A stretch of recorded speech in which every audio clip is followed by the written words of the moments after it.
કે આપણે કોઈ આગળ વધશું એટલે ટાંટિયા ખેંચનારા તો આવશે જ. પણ એક નિયમ યાદ રાખો. તમે બધા પતંગ ચગાવો છો? પતંગનું તમે જોયું હોય કે જે દિશામાં પવન હોય ને એ દિશામાં પતંગ ઉડતું હોય, બરાબર? જે દિશામાં પવન હોય એ દિશામાં પતંગ ઉડતું હોય. પણ એ પતંગને દોર બાંધી અને લોકો આમ ખેંચતા હોય. જોયું ને તમે? આમ ખેંચતા હોય પતંગને. એ ખેંચે ને આમ, પતંગ જે દિશામાં પવન હોય એ દિશામાં ઉડતું હોય, આવડા એની વિરુદ્ધ દિશામાં એને ખેંચે. વિરુદ્ધ દિશામાં ખેંચે તો આપણે ચિંતા નહીં કરવાની, ખેંચ્યા વિના પતંગ ઉપર ચડે પણ નહીં. ને ઉપર ચડાવવું હોય પતંગને તો એને આમ ખેંચવું તો પડે જ તે, નહીંતર હેઠું પડી જાય. એટલે આપણને એમ થાય કે અમારા ટાંટિયા કેમ ખેંચે છે, ત્યારે આપણે એટલું જ સમજવાનું કે આ પતંગના દોરાનું કામ કરે છે, આપણને ઉપર ચડાવવા માટે વિરોધ કરે છે.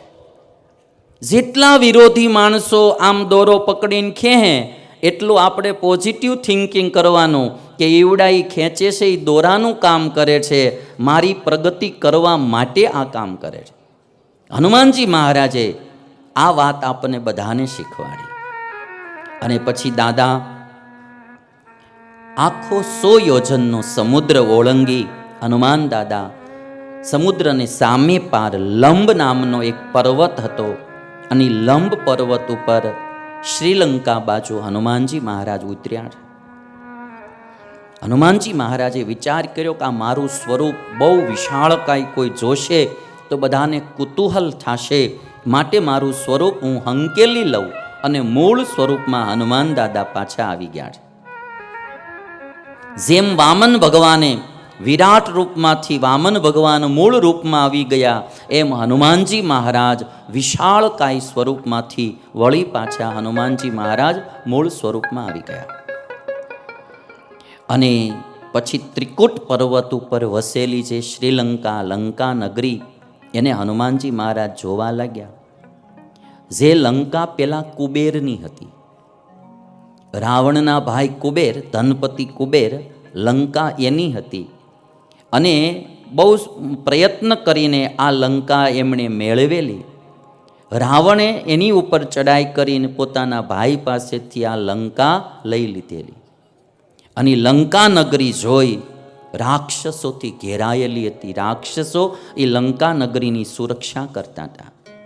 રાક્ષસોની પછી એક ઊંડી ખાડી હતી, અને ખાઈની લંકાની ચારેય બાજુ ખાઈ હતી કે કોઈ પણ માણસ એને ઓળંગીને લંકામાં પ્રવેશ ન કરી શકે.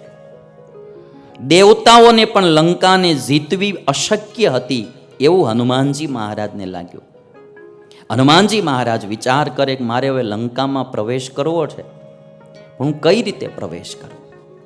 હનુમાનજી મહારાજે વિચાર કર્યો, કેનોપાયેન પશ્યેયમ મૈથિલીમ જનકાત્મજામ ન વિનશ્યેત કથમ કાર્યમ વૈકલ્યમ ન કથમ ભવેત.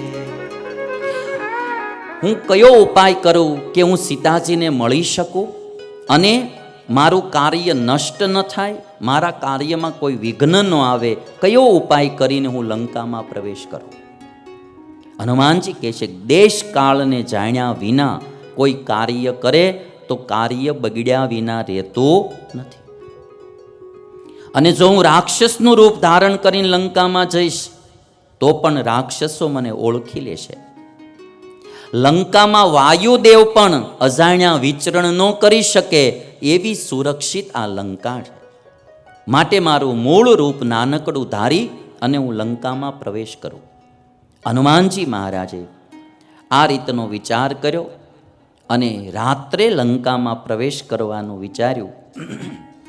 હનુમાનજી મહારાજ જ્યારે રાત્રે નગરમાં પ્રવેશ કરવા ગયા તો દ્વાર ઉપર એક લંકા નામની નિશાચરી રાક્ષસી ત્યાં પેરો કરતી હતી, સુરક્ષા કરતી હતી. એમણે હનુમાનજીને રોકી લીધા. રાક્ષસીનું નામ પણ લંકા હતું અને લંકા નગરીની રક્ષા કરતી હતી. રાક્ષસી હનુમાનજીને રોક્યા એટલે હનુમાનજી કહે છે કે ભાઈ મારે ખાલી નગર જોવા જવું છે, જવા દે ને, હું નગર જોઈને પાછો વયો આવીશ. લંકા રાક્ષસી કે મને પરાજિત કર્યા વિના તું અંદર જઈ શકીશ નહીં, પેલા મને પરાજિત કરવી પડે. લંકાએ હનુમાનજીને નો જવા દીધા. હનુમાનજી મહારાજ વિનંતી કરે કે ભાઈ તું મને જવા દે. તો લંકા વળી પાછી થોડી કોટામાં આવી ગઈ અને હનુમાનજી મહારાજને એક થપ્પડ મારી દીધી લંકા. આપણે એક કહેવત પડી ગઈ કે હનુમાનની અડફેટે ન ચડવું. હા, આપણે પહેલેથી એ કહેવત ચાલી આવે, હનુમાનની અડફેટે ન ચડાય. આવડી આ લંકા નામની રાક્ષસીને હું કુમતી સૂજી હનુમાનને અડફેટે ચડી, એક થપ્પડ મારી દીધી. અને એ સમયે હનુમાનજી મહારાજે વિચાર કર્યો કે આ પ્રેમથી સમજે એવી લાગતી નથી. એક મુઠ્ઠીનો પ્રહાર કર્યો ને, જેમ ચોમાસામાં વાવાઝોડામાં ઝાડવું હેઠું પડે એમ લંકા નામની રાક્ષસી હેઠી પડી ગઈ. પપાત સહસા ભૂમૌ વિકૃતાનન દર્શના સ્ત્રી ચેતિ મન્યમાનેન નાતિ ક્રોધ સ્વયં કૃતઃ. એકદમ નીચે પડી ગઈ લંકા, મોઢું બોઢું વિકૃત થઈ ગયું. અમુક ચીજ જોઈને સાહસ કરવું જોઈએ, સામેના માણાને ઓળખ્યા વિનાનું સાહસ ન કરાય. આ લંકાને થાતા સાહસ થઈ ગયું, થપ્પડ મરાઈ ગઈ, પછી એને ભાન આવી મળવા ખોટું થઈ ગયું. એક મુઠ્ઠી મારીને ત્યાં તો વિકળ થઈ ગઈ આખી. બે હાથ જોડીને હનુમાનજી મહારાજને પ્રાર્થના કરે કે તમે મને જીવતી જવા દો, હવે હું કાંઈ નહીં બોલું, મને તમે જીવતી જવા દો. સાહસ કરવામાં બહુ ધ્યાન રાખવું જોઈએ. એક સમુદ્રને એક સરોવરને કિનારે એક હાથી રોજ પાણી પીવા માટે આવે, હાથીનું ટોળું. તે ઘણીવાર શું થાય કે માણસોને આમ આમ કોકના ચડામણીથી બી સાહસ થઈ જતું હોય. તે હાથી રોજ પાણી પીવા માટે આવે ને, ત્યાં નજીકમાં જ એક સસલું એનો પરિવાર રહે, એની પત્ની, એના 2-3 છોકરાઓ, અને ત્યાં એક દર સસલાનું એમાં ઉડાઈ રહે. બારા ફરવા નીકળ્યા હોય ને હાથી પાણી પીવા આવે એટલે બચ્ચાઓ નાના નાના ડરીને દરમાં વયા જાય. એટલે એક દિવસ સસલીએ એના પતિને સસલાને કીધું, એ એને આમ ભાવથી છોગાળા કહીને બોલાવે. સસલી છે ને એના પતિને ભાવથી છોગાળા કહીને બોલે, એ મારા છોગાળા. ત્યાં તો છોગાળો લટુક લટુક કરતો આવ્યો, બોલો નહીં કે. તો કે આ હાથી રોજ અહીંયા પાણી પીવા આવે છે ને આપણા છોકરાઓ ડરી જાય છે, માટે તમે એ હાથીને અહીંયા ન આવે ને એવું કંઈક કરો. તે છોગાળાને પત્નીએ ઓર્ડર દીધો ને તે છોગાળો કોટામાં આવી ગયો. છોગાળો કે કાલ હાથીને હું ના પાડી દઈશ કે અહીં ન આવે. બીજે દાડે હાથી આવ્યો એટલે સસલાએ કીધું, એ કાલથી કે તારે અહીંયા આવવાનું નહીં. સસલું બોલે હાથીને સંભળાય નહીં, બરાબર. એટલે હાથીએ તો કંઈ ગણકાર્યું નહીં, એને ખબર ન પડી શું કોડ બોલે છે. બીજે દાડે વળી હાથી આવ્યો. હાથી આવ્યો એટલે વળી પાછી એની પત્નીએ સસલાને કીધું, છોગાળા તમે આને ના નહોતી પાડી? તો કે મેં ના પાડી હતી પણ એ નામાં સમજતો નથી. તો પછી તમે કાંઈક કરો, આનાથી મારા છોકરાઓ બધા ડરે છે બહુ. તો કે એમ કરી કે હું છે ને કે કાલે એક દોરડું લાવીશ, મારા પેટ સાથે દોરડું બાંધી દઈશ એક છેડો, અને એક છેડે કે આમ ગાળીઓ બનાવીશ, અને હું ગાળીઓ સમુદ્ર કિનારે સરોવર કિનારે નાખી દઈશ.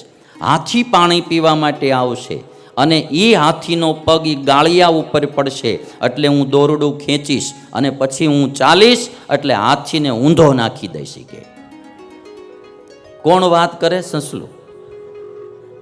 બીજે દાડે દોરડું બનાવ્યું, પોતાના પેટે બાંધ્યું એક બાજુનો છેડો, એક બાજુના છેડે આમ ગોળું સરસ મજાની ગાંઠ માંડી હરકણીને ગાળીઓ બનાવ્યો. જ્યાં સરોવરે પાણી પીવા હાથી આવે ત્યાં આમ નાખી દીધું. હાથી આવ્યો ને પગ મૂક્યો. સસલું કે જોજે કે હમણાં, અને પછી તો એણે આમ દોરડું ખેંચ્યું, ગાંઠ પડી ગઈ. હાથી પાણી પીને થયો હાલતો ને સસલાભાઈ એ ઢવડાતા જાય. હો ભાઈ. ત્યારે પત્નીએ કીધું, છોગાળા ક્યાં હેલા? તો કે હવે બાય બાય, કે બીજું હું, હવે આમાં કંઈ નક્કી નહીં. હવે એટલે સાહસ કરવામાં બી બહુ ધ્યાન રાખવું પડે. શક્તિ વિનાનું સાહસ ન કરાય, જોયા વિનાનું સાહસ ન કરાય. આજ આ લંકા નિશાચરી સાહસ થઈ ગયું. હનુમાનજી મહારાજને વિનંતી કરી. હનુમાનજી મહારાજે એને સ્ત્રી જાણી અતિ ક્રોધ ન કર્યો, એને મારી ન નાખી.